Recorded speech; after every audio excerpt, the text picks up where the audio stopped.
Welcome to Missionary Roundtable with your host, Kale Horvath.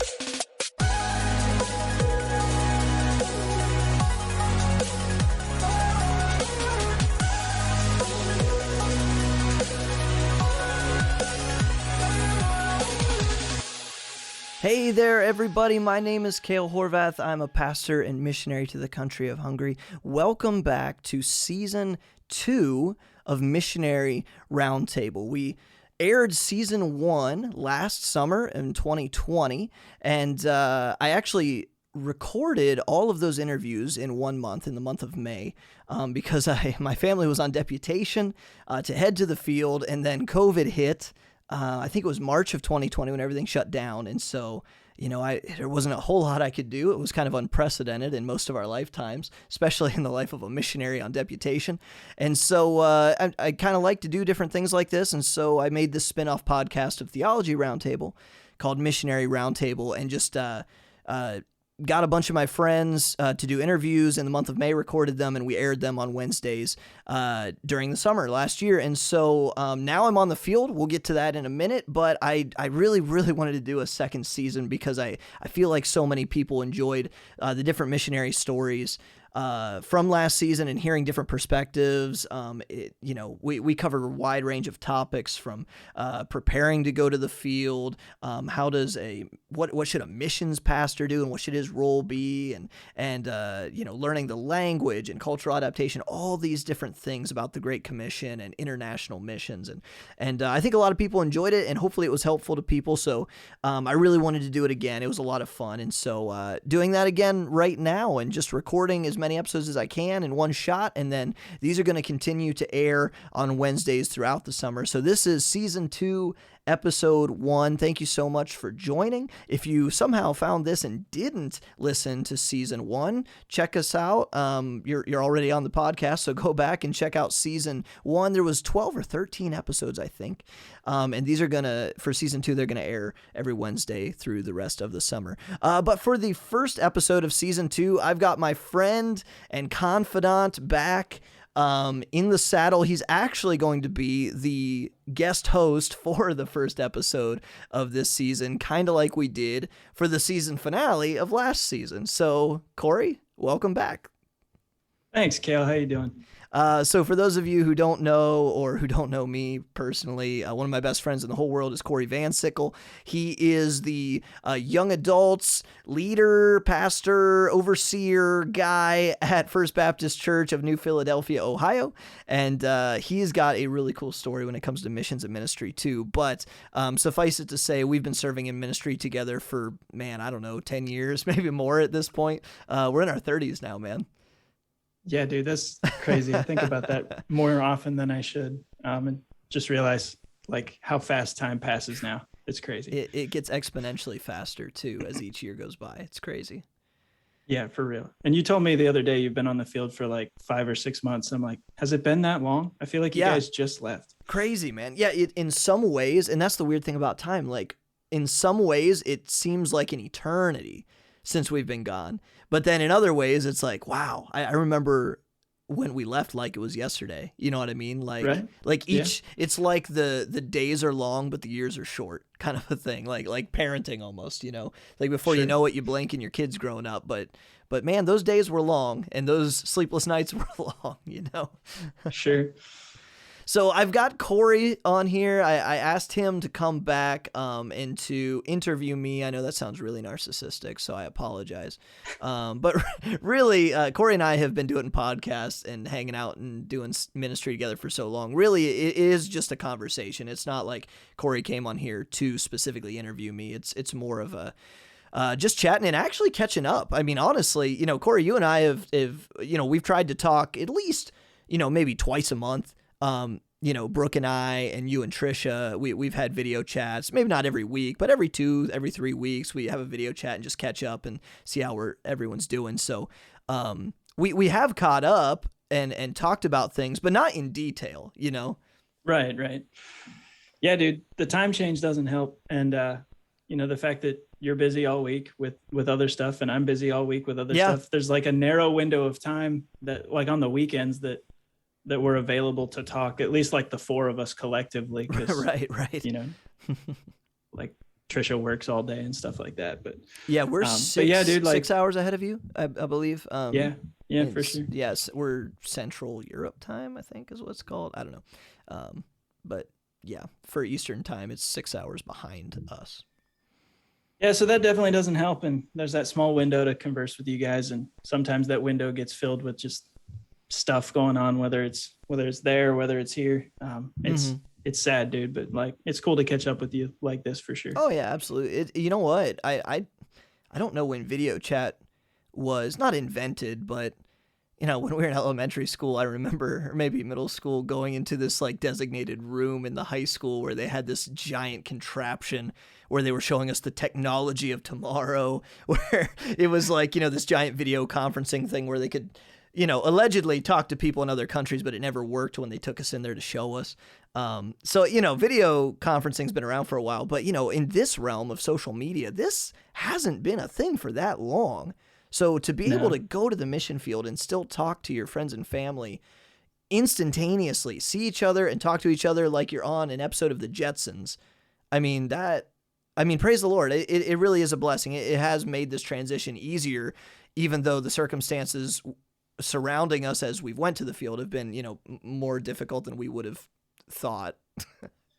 Yeah, sure, man. Compare that with like some of the missionary biographies and stuff you read where people were literally getting on a boat to never see or talk to their family again. You know, maybe letters would make it around the world, maybe they wouldn't, but like, yeah, we live in a day and age where like you can at least see and talk to people. Like, no, I think about that a lot, cool, man. Honestly, you know me, I'm a nerd about reading missionary biographies and what those guys went through. It's convicting because first of all, it's like, I mean, in 2021, there's really no excuse for anybody to not be a missionary at this point. I mean, it's just not that hard when you look at what Adoniram Judson and Hudson Taylor and those guys went through just to get to the field, and then let alone, I think Adoniram Judson had said that he had to wait 6 or 7 years before his first convert. I mean, just incredible sacrifice. Lost his first wife on the mission field, and that's, you know, not uncommon that all those guys and, you know, spouses and children dying on the mission field just so they could get the gospel to the lost.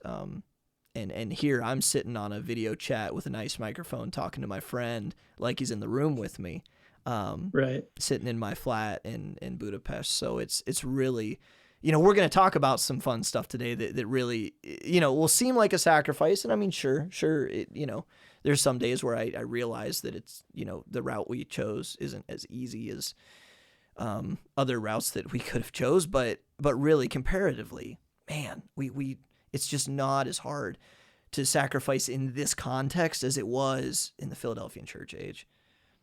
Yeah, so you've been obviously wanting to be a missionary for a long time, and you know, was it like 2014 when you first like got the indication and desire to pick up and go to Hungary someday? Kinda. I mean, it was a transitional thing over, you know, it was a process. 2014 is when we first visited and went with Brett and his church, Wildwood, and fell in love with it for sure. But then over the next couple of years of going back repeatedly is when I really started to feel God burdening our heart for it. Yeah. It was in like 2012 though, even a couple of years before we even visited Hungary, that I felt like the Lord was putting it on my heart to surrender to him to missions. But yeah, so it's been a long process. I mean, going back to that first time when I was a young 21-year-old feeling God calling me maybe to missions one day. I mean, that's almost 10 years ago now. It's crazy. And so obviously you didn't know back then that, you know, in 2020 you're gonna pick up and go to Hungary. Right. So when was it that like you decided like, okay, when, like you put a date on it, like what year, like when was that when you decided like, okay, in 2020 I'm gonna pick up and go to Hungary? Yeah, I would say it was probably in 2018. I was serving on staff at FBC as the youth pastor and talking with Jeff Bartell, our pastor, about those things because he knew my desire about missions for a long time, but I'd been serving for, I think, about 3 years as the youth pastor. And really, I just have this personal opinion. It's not not set in stone anywhere that it's good for a youth pastor to serve at least 4 years in the high school, just to, if possible, just because you get to see a full class go through. There's nice stability in that. And I always said I'd like to serve at least 4 years before doing anything else. But it was right around, getting towards the end of year 3 that I was like, okay, we're getting close to that 4-year mark, and I've been going to Hungary a lot, and I had been getting more responsibility and leading trips to it, and really feeling, called to it, like legitimately, like God burdening me to go there and to work with these people. And so we talked about that, and I think it was, I went off staff in 2019. So it would have been 2018 towards the end of the year when we actually told the church what God was doing and that I would be staying through the rest of that school year. And then, after summer camp, in June of 2019, I stepped off the pastoral staff and started doing the fundraising deputation process that we chatted about at the end of last season. Yeah. So you decided in 2018, you actually started deputation in 2019. All of which was way before anybody knew that we were going to have any kind of pandemic or anything like that. Yeah, man. Who would have thought that? Oh, my goodness. I still remember the Facebook post that I would have shared, that had a list of 20 diseases, that were going to be the end of the world. The Ebola scare, the, swine flu, avian flu, all of that stuff. And people were like, come on, man, it's just another thing. And I would have agreed. And then this happened. And man, that really blew up. Yeah, for sure. And so you were probably almost done with deputation when you got to March of 2020. Once things started, we were getting down. close. We were probably around 75%. 75 to 80%, somewhere in there. Okay. So probably mostly done. And so the initial scare of the pandemic in March, that obviously put a hold on your deputation. I don't know. You want to talk about that a little bit? Yeah. Well, at first, I wouldn't say I was worried, but it was the forefront. It was the first thing that I thought about was that, well, we aren't fundraised, we're 80%. Right. I even, after a month or two of not going anywhere, and just being at home and really I started going back into the office every day to help you guys and to help the staff out and be like, what can I do? The church is in a weird world right now. So I really just became an adjunct pastor again, just to help in any way that I could. But I told Jeff, I was like, man, if I got to go to the field underfunded, I will. He told me, he's like, well, we'll talk about it. He didn't give me the green light. He was like, well, we'll see about that. But I was honestly desiring, if I got to go underfunded, I'll go. But that, I wasn't worried about it. It was just one of those things that's like, okay, well, we'll see what happens. And then, but by the time the summer rolled around and we could finally visit churches again, it was probably July. Yeah, I think July before we visited a church again, and it was kind of difficult because that's when all the masking stuff started happening in the U.S. that really hadn't happened prior to that. And and by the time we started traveling again in July, I want to say July or August, it was pretty clear that we had reached our funding goal. So it was like the rest of our funds came in before we even hit the road again. Which was just totally a God thing, churches getting back to us and some churches telling me, hey, we're gonna increase your support. You haven't got to the field yet. A global pandemic just happened. We don't know what's going to happen with the economy, but we're actually going to pledge more money. And so just the faithfulness of the partner churches that we have is just incredible. And yeah, that's awesome. Just proving God's faithfulness, in turn. Yeah. Yeah. So when were you originally planning on leaving? Before March? When would you have said was your goal to leave? The original goal would have been before the end of the summer. So we started deputation mid-summer of 2019. And so I was really hoping to be on the field landing in Hungary, maybe August. It was a goal. It wasn't set in stone, but it was I think we can raise our funds and get out of here in about a year. And when did you actually get on a plane and leave? Well, God still raised the funds in a year. That was the crazy part. We still, basically by the end of August, we had our funds. But we Wow. weren't on a plane until December, early December, the 10th, maybe 9th or So 10th. a global pandemic was only able to hold you up for a couple months. Well, if you put it that way, it felt like an eternity when it was happening, though, because it was like, we were on the road every day, every week, every Sunday. We were in a different place from like August, maybe September through March. And then all of a sudden, just like you're not going anywhere. And so March to December felt like an eternity. But yeah, I mean, that's a good point, man. Like, God's But good. in the grand scheme of things, that's not that big of a delay. No, it's not. I mean, August, September, October, November. So I guess like a like 3-month delay. That's not that bad.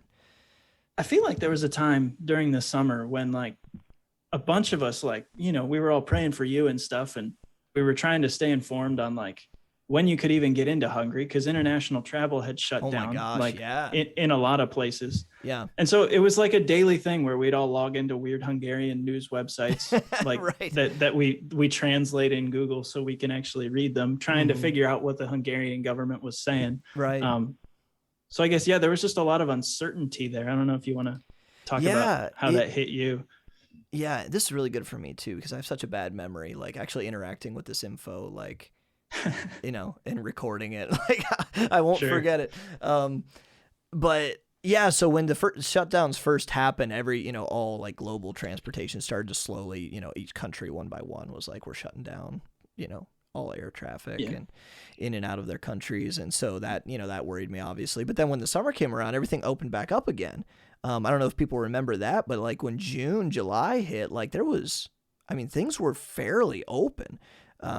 We visited a church and visited the Grand Canyon on our way out there, just because it was on the way and we actually were able to, as a family. But from what my friends here in Hungary told me is that Hungary was open and the cases were down. And so it was like, hey man, this is cool. Now there was, rumor and I shouldn't say rumor, but there were people warning that there might be a second wave, and every country's different, every area is different, of course. But then in Hungary, the second wave did come, and it was way worse than the second as far as numbers, cases, and death count goes. And so there was this time in the summer, I was really like, I remember being upset about this because there was a sweet spot in the summer, like maybe June, mid-June to, I don't know, like August, where everything was open. You could come and go, and it was like business as usual, almost business as usual. But we weren't ready to go yet. Our money had just about come in by midsummer, but we hadn't sold our house yet. Like everything had been slowed down. It was like we can't get on a plane yet. The money wasn't the only concern. Yeah. It was travel documents and stuff like that. Oh yeah, travel documents. We hadn't really said goodbye to our families yet because we'd been on the road for the last year. So we just weren't ready when that window was there, which bummed me out, because then whenever the fall hit, it was September, maybe October, when they shut their travel down again. And I was like, oh my goodness, I don't know what we're going to do. And that would have been after you had started the process of applying for like residence permits and visas and stuff like that, right? Yeah. We were trying to figure out what to do, because normally, under normal circumstances, you could just go to Hungary as an American and stay for 90 days without a visa or special permit or anything. Without a special visa, I would say, because I think technically the stamp in your passport when you go through customs is considered a visa. But right. So normally you would just go and show up and, find an apartment beforehand or something, stay in a hotel. Or my plans originally were to go a couple weeks before we moved, find an apartment, grab a few things, pieces of furniture, come back, grab the family, and then, take off and land there, and then just deal with the residence permits and stuff when you get there, because you've got 3 months to figure that out and deal with the authorities in the country.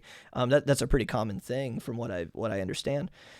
But whenever all the travel shut down, they weren't letting people in just to come. You know what I mean? It's like you can't just show up and be like, well, I've got my passport. They're like, no, we're not letting people in unless you've got. They were sort of closed down to tourists, quote unquote. Exactly. Yeah, tourism was shut down, and even business. You had to have special papers and stuff, to prove what you were doing, and yeah, so it was like I started searching out like, well, what can we do? And so I started emailing consulates in America, Hungarian consulates, in Washington, D.C., in Chicago, in New York, and they were working with me to figure out, what I needed to do. And so I really just kept emailing with them almost daily, figuring out what forms I needed to sign. And so I submitted everything that I could online until it got to the point where we had to go in and be because this is stuff that they would have done here in Hungary if we would have just showed up, Sure. take biometrics, be fingerprinted,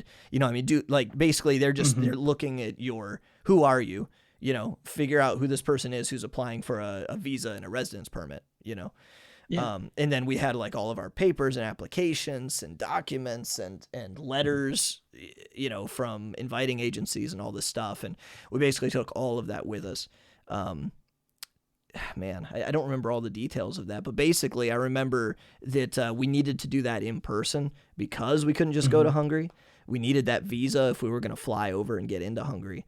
And the Chicago consulate wasn't booking any in-person meetings in the fall. And this would have been in August or September that we were trying to figure this out. And I think it was in August, and they weren't, because of the new shutdowns, especially in America, they just weren't having any in-person meetings. It was impossible to get a meeting in person at a government building. And so there was a while there where I just didn't know if it was going to happen.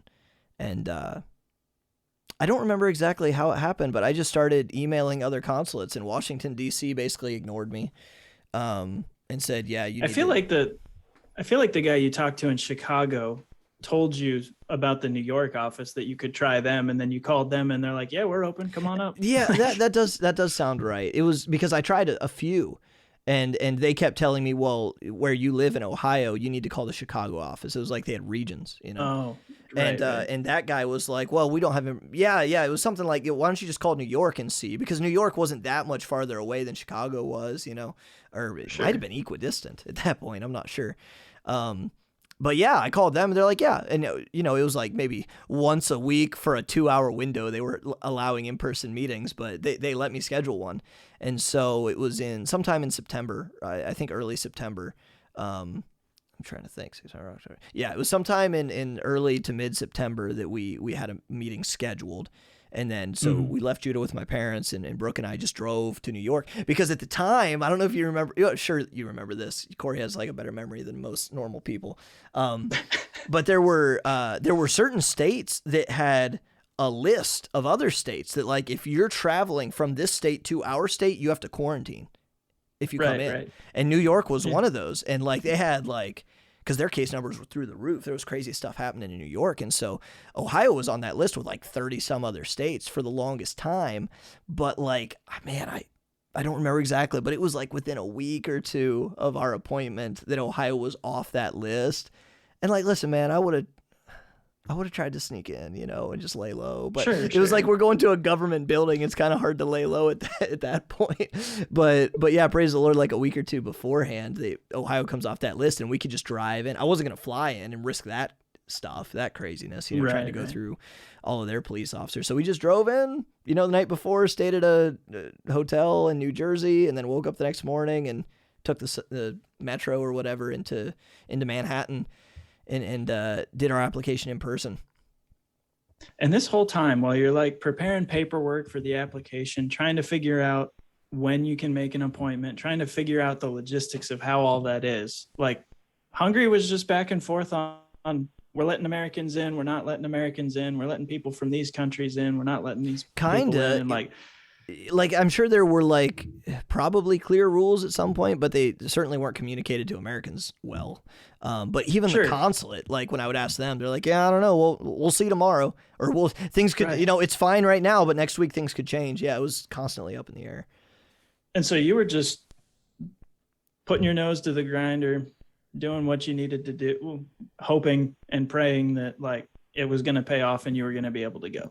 Yeah, seriously. We were literally trusting God. It sounds so cliche. We were trusting God to get us there. Of course we were, but man, I don't know that up until that point in my life that I had ever trusted God like that before. It's okay, we listed our house, in the middle of that, the crazy real estate boom, I don't know what you want to call it. Our house, we put it on the market, and like the next day we had a full asking price, and it was like, oh, okay, I guess our house is sold. So it's like, this is real, like that was in August or something. And so it's like, no, our house is sold. We are going to be homeless. We got to go, we got to figure this out. And, and so we go there in September, and we apply, and they tell us that, it's a 30 to 60 day waiting time. Like any government thing, it takes a long time. And so, the government was processing our applications and all of that. And so during that time, that's when we're getting out of our house and moving in to be with my parents. And we got out of our house and did the closing and all of that. And that would have been in like early November. And yeah, I remember this, man, because it was mid-September that we went, and then 60 days would have been mid-November. And so we were hoping that we were going to get our answer before then, and that we could be on a plane in November. That was, I remember that was the plan. Before Thanksgiving. Before Thanksgiving was the original. Because you needed your answer in those documents before you got on a plane. Yeah. I needed them. Not only did I need an answer, I needed them to mail my passport back to me. They had my passport. Right. And so they had mine and Brooke and Judah's passports with them, not in Hungary, but in the New York office. And I'm waiting for them to not only approve us, but to put the visa sticker in my passport and mail it back to me. And so I'm like, oh my gosh. Thank goodness all the problems with the Postal Service hadn't manifested yet. Right. Oh my goodness, man. There were so many things that could have went horribly, horribly wrong. But we were coming up towards the end of that 60-day window, and I had been emailing back and forth with this guy most of the time. There's usually like a week or two in between information that he would give us. But there was a couple holdups, and he would say, hey, because he was basically, the guy in New York was basically like the middleman between me and Hungary, So he wasn't for me or against me. He was just like, hey, they need this, or hey, they want this. And so that happened 2 or 3 times. Like, hey, they'd like more info about this, or hey, you need a signed letter stating this, or, all of those kind of things. Yeah. So that happened a couple times. And I'm like, okay, I've given them everything they want. And then he sent me an email getting close to the end of that window, man. It was probably late October, early November, when he sent me an email back, and he's like, hey, this detail here, this might not be a good thing, man. And it's, I'm not going to get into all of it, but basically it's just like what they required for coming to the country. Basically your reason for coming, like having the inviting agency and all that stuff. And I had all these written documents and signed letters, and he's like, I'm not saying they aren't going to do it, but just in my experience, this might not be good enough. And I'm like, what do you mean? And he's like, we'll see what they say. I mean, he's like, is there any way you could get this or that? And I'm like, no, man, this is it. This is the deal. This is what I have. This is the agency. This is it. If they don't like it, I don't know what's going to happen. And he's like, well, okay, I'll let you know. And oh man, this was just over email, but my heart sunk. I was distraught. I seriously was. Yeah, I can imagine. I think I remember that day when you got that email. Like that was a rough day. But man, yeah, I went into Troy's office, and I just kind of like sunk down in his chair, and I was like, man, they might reject me. And like, what do you do if they reject you? Like, yeah. And then you're literally back to square one, trying to figure out how to get into this country while this second wave is going on and stuff like that. Right. So the second wave is in full swing at that point in November. Our house is sold.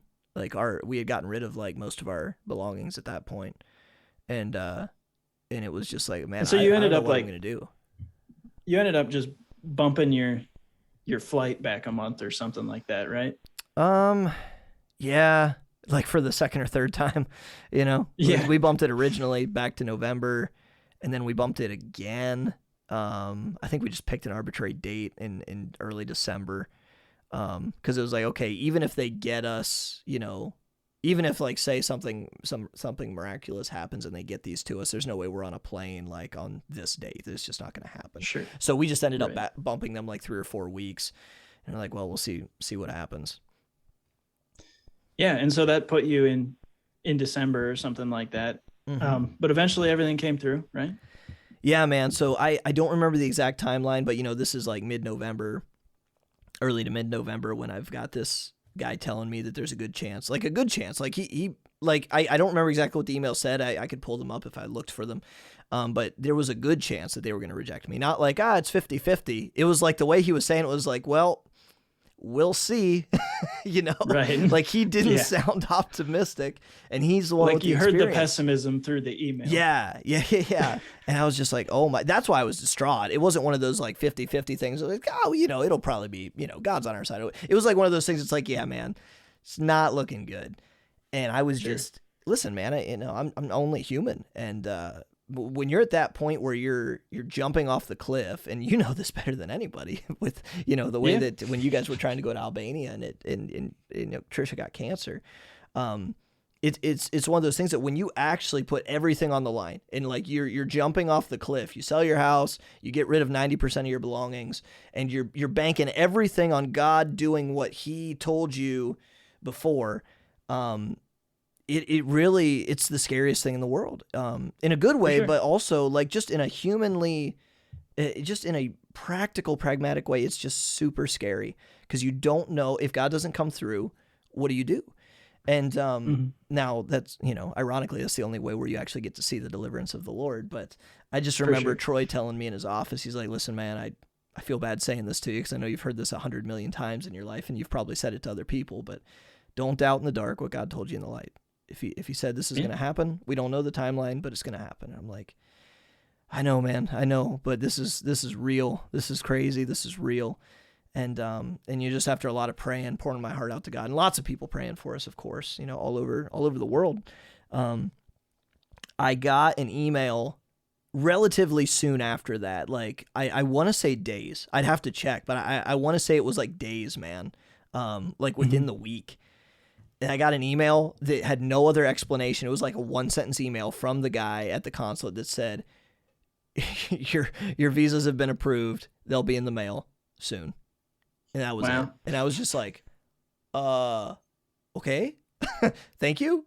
It's like if it would have been a phone call, it would have been the most awkward silence in the world because it was like just a one-line email. It was like, they're approved. You look for them in the mail. And I was like, oh my goodness. It's like God just wanted to make sure you trusted him. Whew. Oh my goodness, man. It was such a God thing. It's one of those things that's just unmistakable, that because if God wouldn't have done that, it would have more than likely fallen through. And, especially in the volatile times where they're not letting many people in the country anyway, it would have been very easy for them to just say, yeah, no, you don't need to come right now. Worry about it later. Right. And then that's what I was worried about. It's like, well, what if they reject it? Then I got to, like you said, go back to square one, try to figure out a new way. But God was in it, and he got us there, and we got our visas in the mail. I think actually if I remember this correctly, our original, before we bumped our plane tickets to December, like the date that we had them scheduled, I think they came in the mail like the day of or the day before. It was like within 24 hours of when our plane should have taken off that we should have been on, we did get them. And it was one of those things like, oh man, should I have just trusted God and waited, and we could have got on a plane the next day? But that wouldn't have been super practical either, though, because it's like that would have been really hard to pull off. But then we had that extra month where we had our visas. We knew we were going. We knew we were getting on the plane, barring getting sick and testing positive or something like that. But we had them in hand. We got to spend a month with my family, have Thanksgiving dinner, and just spend a little bit more time with our church. Month. Yeah, just unstressful, not worried about like if we're gonna be on the plane tomorrow. And that was actually, I thank him for that. It was a blessing that we actually got that last 4 weeks of unstressful time to just hang with my family, our families, our church friends and family, and it was really good. Yeah, dude. So you ended up leaving, what was it, like December 19th, something like that? Let me look, actually. Let me look on my calendar here because I think we just hit 5 months because we're recording this in May, but it was December 10th. December 9th was our flight. We arrived December 10th. Yep. Okay. So yeah, dude, praise the Lord. You made it and everything like that. Yeah, amazing. Such a God thing. And you had a place to stay already, right? You want to talk about the apartment, because you talked about what you wanted to do. You wanted to go there, look at some apartments, find a place to live. That obviously didn't happen because of the restrictions on temporary visitors to the country. So how did you find a place to live? Yeah, just Googling stuff. So I'm just Googling like apartments in Budapest, and I'm like, Again, like, oh dude, my the 21st goodness. century missionary. Yeah, man. I mean, seriously, this is stuff that you just couldn't have done, man, 10 years ago, though. Seriously, in all seriousness, 10, 15 years ago, this isn't happening. And, Googling stuff and looking at stuff, trying to figure out, like, what I should do. And, we've got some friends who are realtors up at, Brett's church that, like, maybe I need to get them involved and figure this thing out. And, I just happened to stumble across this site that is all in English and seems to really deal more with finding property for sale and for rent for expats that are living in Budapest. So it was really like an English-based website and service for expats from, other countries who are looking to rent or buy in the city. So I was like, oh, okay, well, I'll contact them. And so we just kept searching. So this was happening in the summer because it's really hard, like when you're going to the field, to know which domino needs to fall first. You know what I mean? Because there's so many things that need to do. It can be overwhelming. Like, what do I do now? Do I focus on getting a house? Do I focus on this? And we weren't coming here and joining an established ministry. We're just going, so there's nobody over here helping us get here. It's like, we just gotta figure it out. We're winging it, And so we find this website. So we're just looking at properties, guessing what our price range probably is based on what our support probably is at that point, estimating all of that. And we just start looking, and I'm in contact with a person at the actual company, and they helped us look at virtually like a couple, like just over phone video, but it was kind of janky and it was, not the greatest. So you're really just relying on the descriptions and the pictures. And so we found one that had the space that we wanted so that we could do Bible studies and have an office so that I could, do language school and studying and stuff. And we didn't know anything about Budapest back then. Like I had been to Hungary 9 or 10 times, but I hadn't like hung out in Budapest in many other places than the very touristy areas in the inner city. So like I didn't know neighborhoods. It's a city of 2 million people. I didn't know what neighborhoods were good. I was just trusting God. And between the realtor at this company helping us pick a place, we found a place that was like within our, kind of at the top of our price range. But what are you going to do? You just got to find a place because you're going to move there. Right. So you got to find somewhere. And this place seemed good. And she said it was a decent neighborhood. So we're just trusting her. We don't know. And so apparently it was a really good place, like several people wanted. And she told me like, hey, this place won't be available till like October. And I said, well, that's okay, because we can't move until probably November. That's, back in the summer. That's what we were thinking. I was like, that's fine. And she's like, but there's already like several people inquiring about it. I'm like, oh, geez.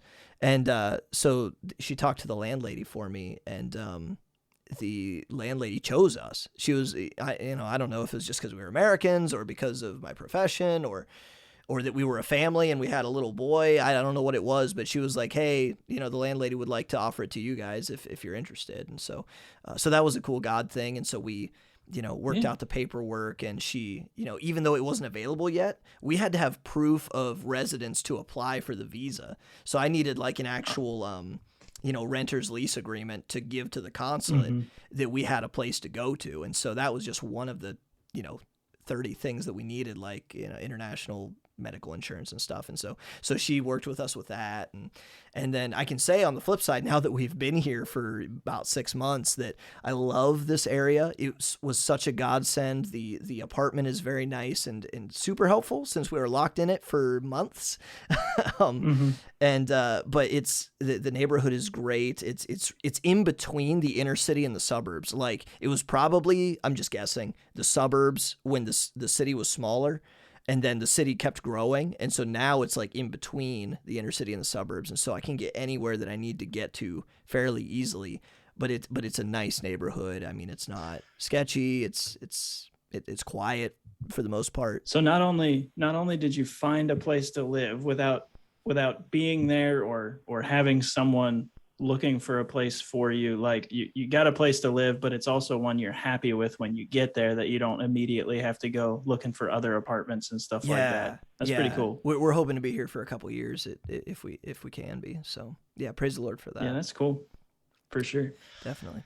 So you got your apartment, you got your your documents and you get on a plane. What was the trip like? Oh, Obviously like travel in general sucks, but like when you get through security at that first airport and realize like we're about to do this, man. Like after all this stuff we've been dealing with for the past year, after all the preparation for the past few years, what was that like your travel there? Well, the day of and the day before were really stressful for me because there was a lot of things that had to happen. We had, sent a crate over that had been picked up like within a couple days of us leaving, and we were praying really heavily that we wouldn't get sick, even though I'm not worried about getting sick. It was just one of those things that if we show up to the airport and they, take your temperature and say you've got a fever, you can't get on the plane. I was like really worried about that because it's just like something you can't control. It's like you could be running a slight fever and not really feel out of sorts sometimes. So I was super worried about that, and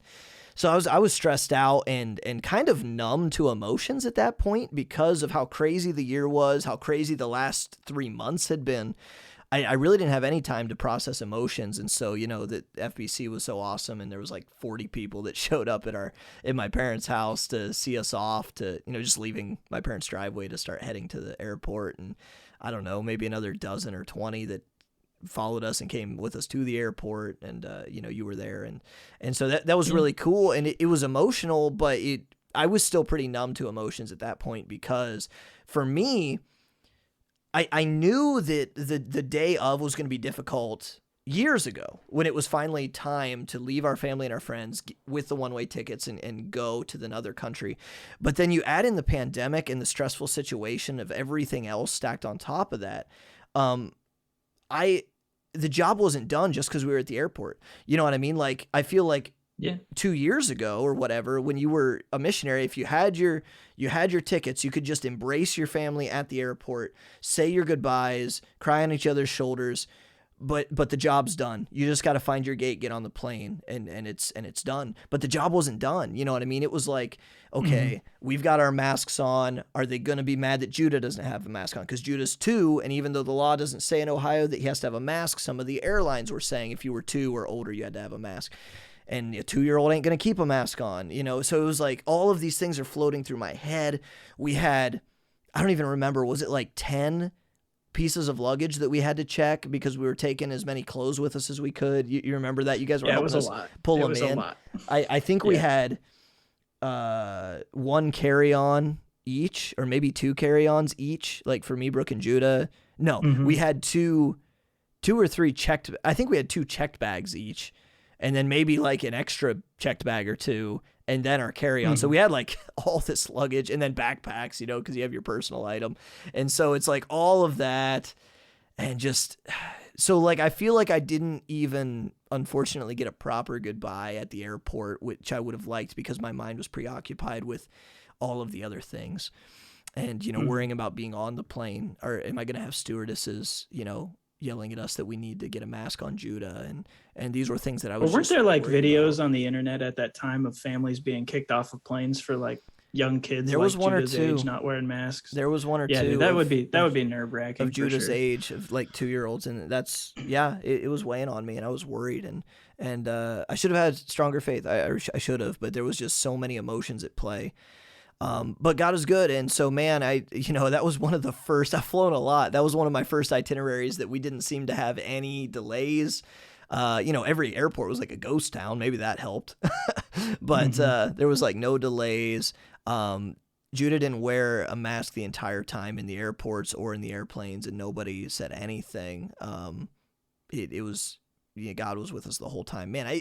Even the flights were good. It was like there wasn't even like turbulence. It was like, what in the world? This is like going way too easy. And then Judah, first time flying ever, his first time flying, and he's going to take 3 legs with an 8-hour flight across the ocean. Did great, did fantastic. I couldn't, I prayed for that, and a lot of people did. But I was worried, like, how's my 2-year-old going to do on the plane, man? He's so hyperactive, and he did great. And then we finally landed in Budapest airport on December 10th. It was a whirlwind, man. Yeah. And you had to quarantine after that, right? Yeah. So we got there into the airport, and, I've flown into Budapest 9 or 10 times, like I've said. And this was weird. It was a ghost town. There's police there with guns. They take your temperature. So this was the big thing. So it was like we were almost done, but we still weren't in yet because when we got off the plane in Budapest, they were going to take our temperature again.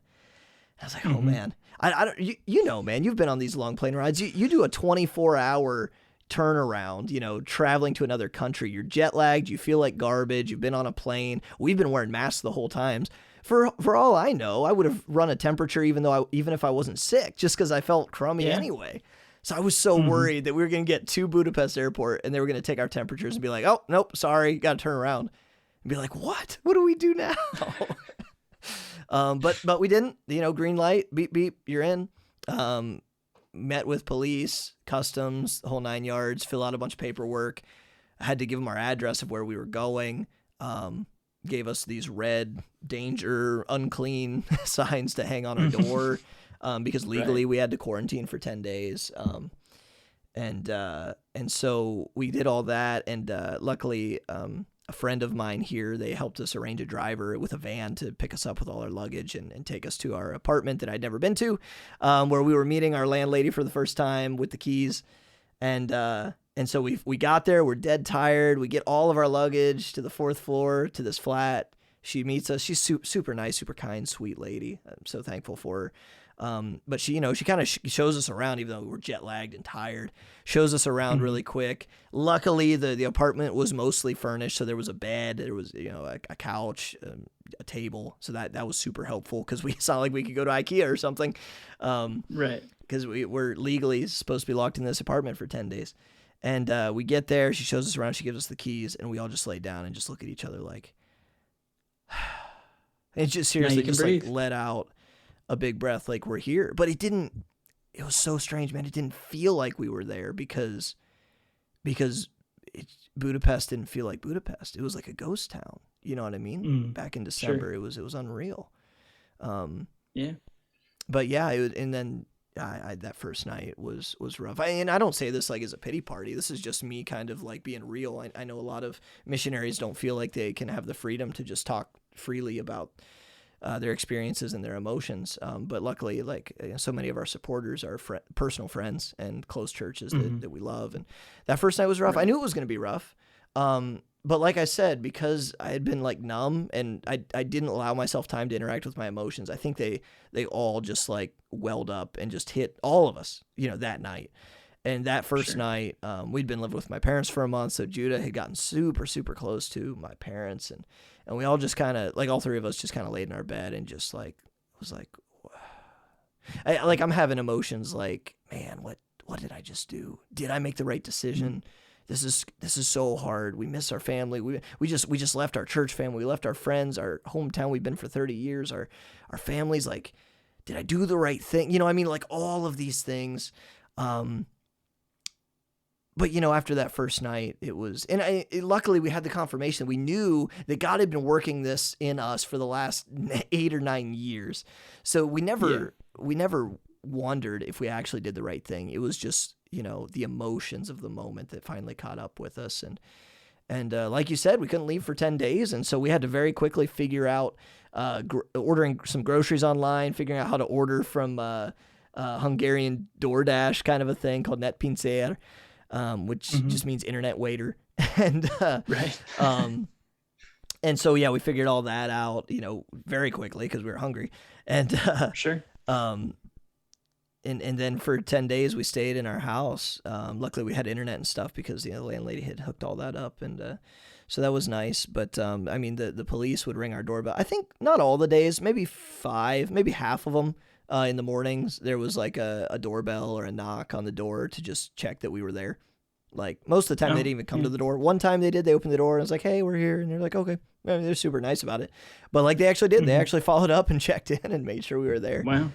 So that was just kind of surreal at the same time. It wasn't like, "Hey, you're in your new country. Welcome to your destination." It was like, "Hey, welcome to Hungary. Stay in your house. The cops are going to make sure you're there." And it was like, "Whoa." Right. It was surreal. Yeah, that's not like something we had to deal with necessarily in America. I mean, I know like health departments and stuff told people to quarantine or whatever, but it wasn't enforced. You're right. It was rare when you heard of law enforcement getting involved because most of the regulations and stuff weren't laws. In Hungary, that was, and most other countries, that's probably different. They were written into law. Yeah. Yeah, and just because we hadn't seen anything like that yet, it was even more, like you said, it was even more abrupt. Not abrupt. It just stood out more because we weren't even used to that back home. So, yeah. Yeah. So talk a little bit about like obviously you're in a new country, you're in a new place, you're in a new culture, but it doesn't necessarily feel like you're in a new culture because you're locked in your house. And then you start being able to branch out a little bit after that, and you found a barber quick, I'm sure. Yeah. And I remember you telling me you found a guy to buy coffee from pretty early. So like that was like the first thing I did when we got out of quarantine was get a haircut and buy an espresso machine. It was like, I mean, priorities, you know. And you've been preparing to be a missionary for gosh, a decade almost. Crazy. How did your experience of entering a new culture during a pandemic compare with what your expectations of entering a new culture would have been normally? Oh, wow. So I felt like because I had been to Hungary so many times that before the pandemic happened, I kind of thought that our transition would be easier. Like I knew it would be difficult leaving our friends and family, but I actually thought that we had like a leg up on most guys who go to the field who didn't go 8 or 9 or 10 times to it. And we had friends and I had people I'd led to the Lord there. So I was like, this isn't going to be as hard for us. And I think that would have been an ignorant young man thought anyway. But then you add the pandemic to it and it was like, well, any leg up you think you had is gone now. So we got there and we for 10 days, we're locked in our apartment and we packed all of our clothes and the apartment was mostly furnished. So like our landlady even had a crib there for Judah, which was so nice of her. And, wow. Yeah. But one thing I didn't think about was cause we did send a crate of stuff ahead of us, but that was going to take about 2 months to get there. They just had like Judah's toys, my guitars, some electronics, just some of our personal stuff that, we got rid of most of our stuff, but we sent some stuff ahead. What we didn't pack in our suitcases were mostly clothes. What we didn't pack were bath towels. And I will never forget that first night we were like, man, I just need a shower. You get off the plane after traveling all the time. I just need a shower. I feel grimy and gross. And like this apartment actually has like a nice shower. And it's like, oh man, I'm just going to go enjoy a nice shower. And just forget about everything crazy that's happening. And then like, I'm in the shower and Brooke had packed, just some shampoos and stuff. So we had a few things like that was no problem. Toothpaste and just travel stuff. And I'm like, I don't have a bath towel. Like, I can't, like, it's so dumb to think about. Like, but after all the stuff that we've been through, I'm like, I can't even take a shower and dry off, man. I can't even just go down to the local whatever store and get a bath towel because I'm not legally allowed to leave my house. And so it just like hit me. I'm like, this is life. This is life for a while, And so I had some like white, just V-neck undershirts, like that I had several of, and I'm like, okay, well, this is my towel. I'm gonna drive. And actually, it's kind of funny. They actually worked really well. It was like a chamois, like a sham. Wow. It was like I dried off, and the shirt was still dry. It was crazy. But yeah, for the first couple of nights, so in a pinch, we used white V-neck undershirts from Target work great in a pinch as a bath towel. Things you never thought you'd learn on a missionary podcast. Yeah. And I called my buddy who's in this, one of my friends, and it was so thankful for him. Him and his mom went out and to a store and grabbed us a couple towels and some nice pillows, even because our the pillows weren't too great. So need a decent pillow to get a good night's sleep. And so that was so nice. They bought them and dropped them off for us. So thankful to them for doing that. But yeah, just little things, man. Not too many t-shirt showers. No, just a couple. Yeah, not too bad. But so then when we're there, that first 10 days we're just ordering food off of the app, and so the first couple of nights all we ate were like Burger King and KFC and just American things that are like, I can't read this language, I don't know what it says, let's just order stuff that we know what it is. So that first week we ate a lot of just American takeout food until we got our first set of groceries delivered that we ordered online. Right. Well, That's cool that stuff was readily available in Budapest. So luckily you could recognize at least what you're ordering to eat. Right. That was super helpful. And then, we got through the 10 days, but the crazy thing with the timing is that we got there on December 10th, did our 10 days. And so we get out of quarantine on like the 20th or the 21st or whatever, like 4 days before Christmas, So it's like, okay, now we can go like get out, I suppose, but I don't know how to get around. At this point, I don't know how to use public transportation. I'm just using taxis or walking because I don't know what I'm doing, man, at that point. Later on, Zalan actually showed me how to use the public transportation, so I needed help show me how to do that. But so I go out and I find a Tesco, which is, we are well acquainted with Tesco now, but it's basically just like a European like Walmart kind of a thing, a big box store, and got a couple of things, got a little Christmas tree, and got Judah a couple gifts, and oh man, I even forgot some the Wolfords from FBC. I gotta shout them out by name because they were so nice. They figured out how to get on Tesco in Budapest and send us an order of stuff before we got out of quarantine, and they sent some little things for Judah and for Brooke. And I remember Brooke, man. Brooke, she's kind of funny because she's super sweet, but she also doesn't cry very much. She doesn't get super emotional. That broke her, man. She got emotional there whenever we got that stuff, and just how much it meant that we're going through kind of a tough time, but like the people back at FBC were looking out for us, and so we got that load of groceries and Christmas things. They even sent like decorations, but so yeah, dude, that's just another thing about the time in which we live, that someone in America can log on to a Hungarian website and order things to send to people in Hungary, and Google Chrome will translate it for you. That was that was nuts. And then like with that timing, so then you had Christmas Eve, Christmas, and then New Year's right around the corner, so we really couldn't do a whole lot. Not much was open until after the first of the year, but I managed to, in that time frame, with my buddy's help, figure out how to get the documents we needed from the local government building. I'm doing this all by myself, by the way, because my friends, they're all either in quarantine or busy with family because it's the holidays or school or work. So it's like, it's not like there's just a bunch of people like, hey, I'll help you out today.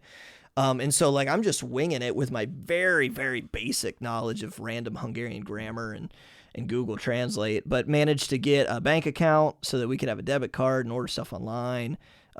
This was after the first of the year, though. Everything else we did just with our American credit cards and stuff before that. But we managed to get a cell phone plan, get new cell phones that work over here, and a bank account, and so it took a solid 8 weeks to get settled, just because of the timing with the holidays and everything. And then we started language learning and stuff in January. But and it's not like you wanted to wait until January just to make that transition easier, because you were kind of at a time where you're like, if we don't go now, who knows when we'll be able to go, just because it was just a leap of faith. Rules keep changing about who can come and when and all this. It's like we've got a window. So the Lord's given us this opportunity. We just got to go. I mean, it definitely made it a little more difficult, even emotionally, because that first holiday that we were away, the plan, not the original plan C, that failed. We were on like plan G at this point, but it was like to leave before November, so it would have been tough before the holidays. But that first holiday being away is Thanksgiving, but it wasn't that. Our first holiday away was Christmas, and it came like 2 weeks after we left, so it was just kind of added to it. But you go through Christmas, go through New Year's, and Christmas and New Year's this year will be a lot different than that first year. That'll be a crazy thing to remember in the future. Yeah, so you get there, you get settled, you kind of have the things you need to do life, like where to get groceries from, and you know how money works and stuff like that. Yeah, you get figured out how to ride the buses and the metro and the tram. That took a minute to figure out. And so but things aren't quote unquote normal in Hungary yet. No, they're starting to. I don't know when this this one will air, probably in at the beginning, mid-June or beginning of June. But things are opening up, which is great, and it's encouraging. But I just in May, I think, for the first time, had a meal at a restaurant since we moved here. And it wasn't in the building. It was on an outdoor dining area. But it was like we had some friends, some new friends that we had made, this couple that we went out to eat for lunch with them. And it was just like, whoa, 4 or 5 months after moving here, we're finally like just having a meal with some friends at a restaurant, Yeah. It's crazy. And So, like, taking things Judah to kind like a of- local park to play on the playground and stuff. Like that's all, as the weather breaks and things are starting to open up, we're finally getting to enjoy some of those things and get out and meet people now, so. For sure. And so things, were kind of closed down, then they opened up a little bit, then they closed down again. But like you weren't able to do things that you would have wanted to do, or at least the way you wanted to do them, as far as even like ministry goes and language school. You did language school online while you were in the country that you're learning the language for. That's typically not what you see when a missionary goes to language school in the country that they're working towards. So just how have those differences in expectations of like the type of work you're doing and how you're reaching out to people, like that obviously needed to be a little bit different than what it would normally have been, just because of all the restrictions and stuff like that. Yeah, well, I mean, the language lessons were strange for sure, because I didn't know what we were going to do at all until we got here. I just started Googling things. I knew that Brooke had to go slow, so I got her a private teacher, and she just has a lesson twice a week. For an hour, and she tries to do it while Judah's napping if he takes a nap. If not, I watch him, but she has to go slower, and that's okay because she doesn't need to learn it immediately. I'm the one trying to rapidly learn the language. But I managed to find just online a school that was doing these intensive courses where they started at the very beginning, which was good for me, even though I did a little bit of preemptive study on my own before we left during deputation, which ended up, by the way, in hindsight, was super helpful. That was great, because I didn't do a whole lot. I memorized a couple hundred words, maybe 200-300 vocabulary words, basic, kid vocabulary words. I knew how to count. And if you know numbers, you can count, you can tell time, you can understand money. And I worked really hard at the alphabet because their language is phonetic. So I worked really hard at the alphabet and the pronunciations, so that even though I couldn't speak or really read or understand, when I was learning those words, I would be pronouncing them well. And that did serve me really well, because this first super intensive class, it was Monday through Thursday for 8 weeks, 3 hours a day on Zoom. Wow. So from 10 to 1:30 with a break, Monday through Thursday for 8 weeks. And that took us through A1 and the language learning levels. And so then I decided to take the next class and do A2. And so that was 8 more weeks. So for the last 16 weeks since January, I had been doing these super intensive classes. And then once I got through the A-level material and started getting into the B-level material, it started to get really difficult. And I noticed that the pace that I had been doing was really, I was getting so many migraines and stuff. I just needed to slow down a little bit and understand and kind of zoom in on some of the grammar elements. So I just recently had switched over to a private teacher to take it a little bit slower. But it's great, man, because now when I go out and go to the store, I can ask questions. I can talk to people very basically. I can understand a lot more than I can say.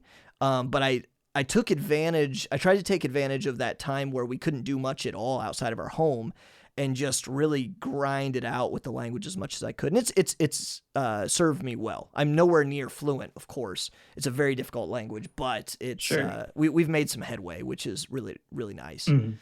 As far as ministry, no, go ahead. Sorry. I was just, you used the time where you were kind of stuck to really invest in the stuff you could do.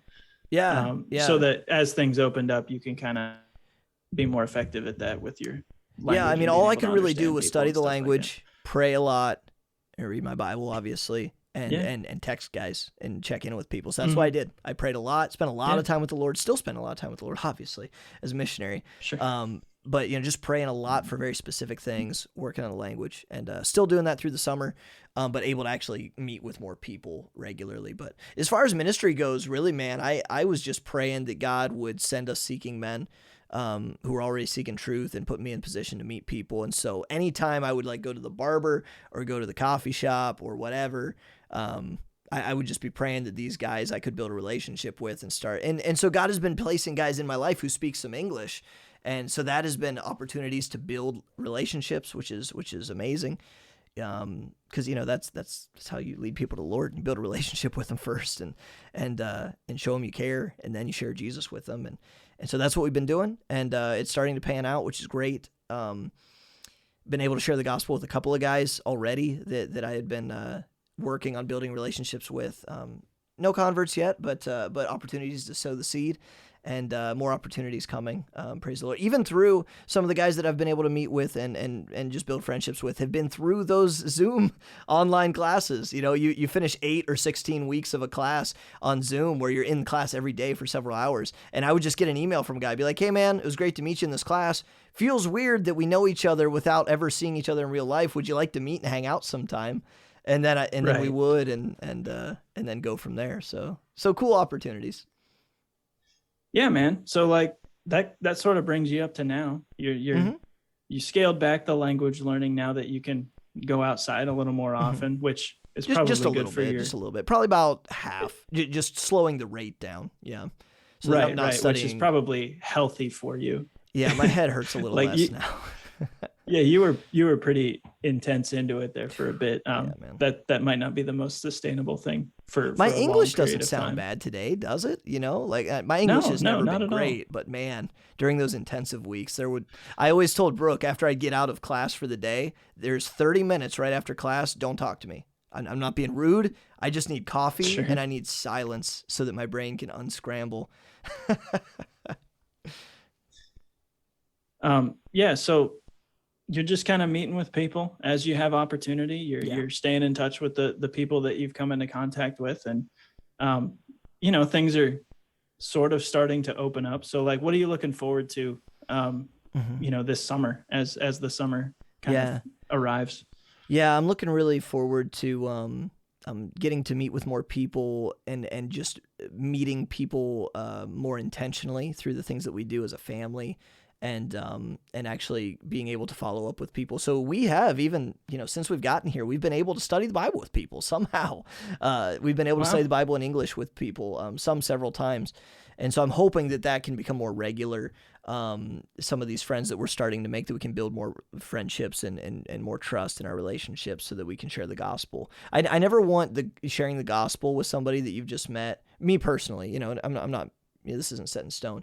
I just don't want it to feel like it's an ulterior motive to where, kind of it is, but like, I don't want them to feel like I'm being insincere. It's like, cause it's like, if you go into that too soon, they might think like, oh, I see, you're just trying to like gain my friendship because you're trying to convert me or something.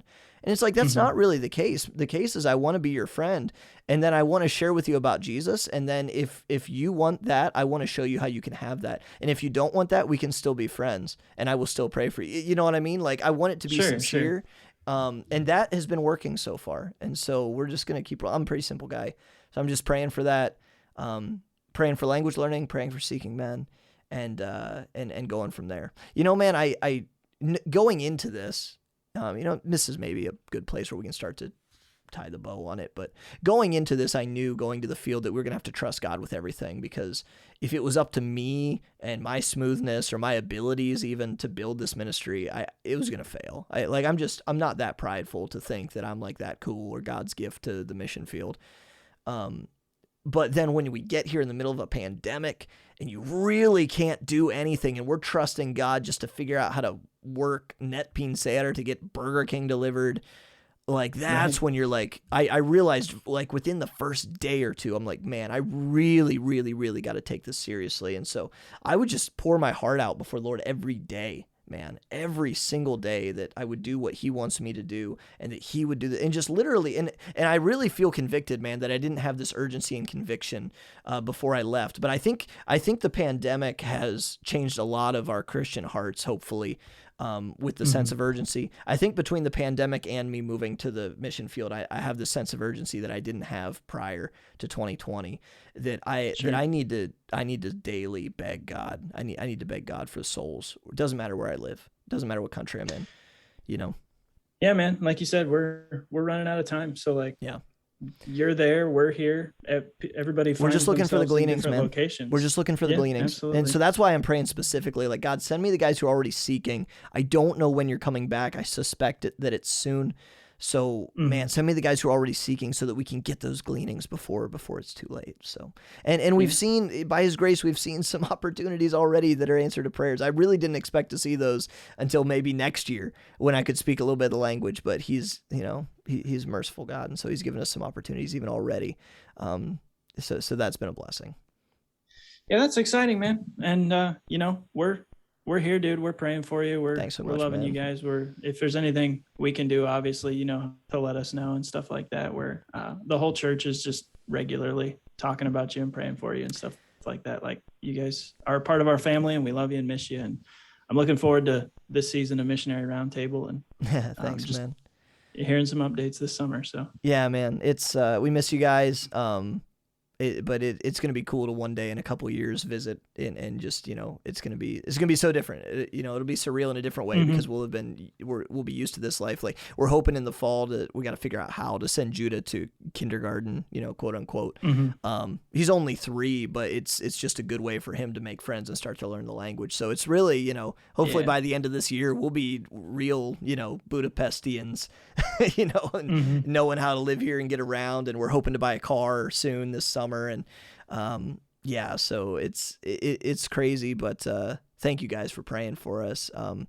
And we miss you guys too, but we know that FBC is continuing to serve the Lord and do great things, and hopefully we can bring some fruit that remains to you guys and to all of the supporting churches who pray for us. So thank you. Yeah, praise the Lord, man. All right, and thank you guys for listening so much to this first episode. I know it was a little bit long, but hey, it's the first episode of the new season, right? Thanks for listening. We've got a whole summer of missionary and pastors coming on here on this show to talk about the Great Commission and international missions. I hope that interests you, so make sure you tune in every Wednesday. Hit the notification bell on our podcast in your app, wherever you're listening, on Spotify, Google Play, Apple Podcast, the Podbean app, wherever you're at. You can even go to our website. It's like missionaryroundtable.podbean.com. Wherever you're listening, make sure you look for us every Wednesday morning. We'll have new episodes out throughout the summer. They'll end sometime in August. And so I look forward to you guys joining us each week to hear these stories. And hopefully we're all starting to feel that sense of urgency about reaching the nations for the Lord, because he is coming soon, guys. It doesn't matter where you're at. It doesn't matter if you're in a small town in America or if you're abroad, if you're a missionary, a pastor. We're all called to reach people where we're at. And so let's have urgency. Let's be urgent about reaching people and finding the gleanings before Christ comes back and it's time to go home. Thank you guys so much. We'll see you next time. God bless.